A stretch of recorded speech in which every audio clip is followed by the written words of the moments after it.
This is Dr. Michael Ryan with Missouri Vein Care talking with Stacey. She's going to share her story. Yeah, so when you first came in 6 years ago, did you have visible veins during pregnancy, and were they painful?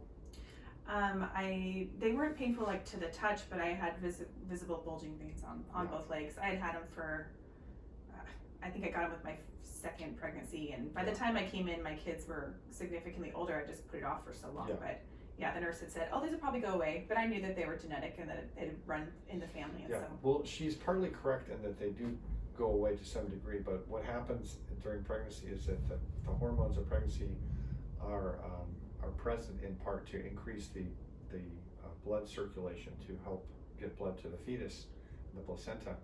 And so it's very practical that the veins and everything gets bigger, and after pregnancy, usually they get smaller. But once the veins reach a certain size and they start getting bulged out, they don't go back to being normal. And so once they get to that point, they shrink down a little bit, but then they begin a progression to get bigger and bigger every year after that. Is that what you've noticed? That was my experience, yeah. So they get smaller, less visible, but then they're still there, and then they start the slow march, and you just can't stop it.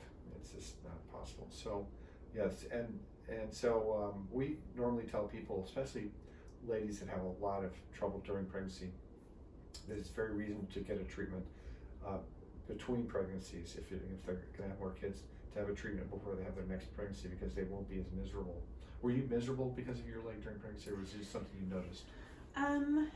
Yeah, I mean, I think it was definitely something that I noticed, but back then it was, I mean, my nurse's advice 15 years ago was just wait until you're done having kids to take care of it. So that's why I kind of just had put it on the back burner as something to think about in the future. So that was something I didn't even know was that you could do that.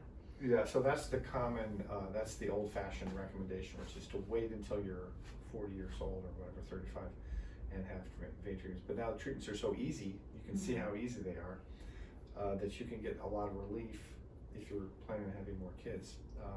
And there's some women, good gosh, they're just absolutely miserable because their legs hurt and their veins are so tender and sore during pregnancy.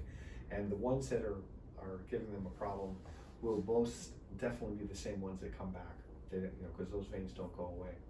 So yeah, we're trying to get that education out and let people know that it's so easy to get the veins treated, and they'll get relief, and their next pregnancy won't be miserable like that. So.